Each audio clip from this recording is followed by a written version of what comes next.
जानो हागौ नों आंनि फिसा फिसा सिमांफोरजों थांना थानो गोसो गैया। बेनिखायनो जानो हागौ दिनैसिमबो आं नोंनि गोदै रावखौ फंसेबो खोनानो मोनाखै।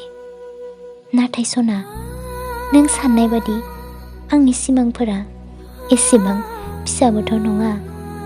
थांना थानो थाखाय जेसेबांखिनि सुखु, जेसेबांखिनि अननायनि गोनांथि, एसेबांखिनि अननाय, एसेबांखिनि सुखुखौ बै सिमांफोराव नागिरब्लानो मोनगोन। सानना नायलाय सना, दै गांनायखौ सुफुंनो लैथोजों समान दैनि जेबो गोनांथि गैया। गांसे बिलाइयाव थानाय दैयानो थोजासे।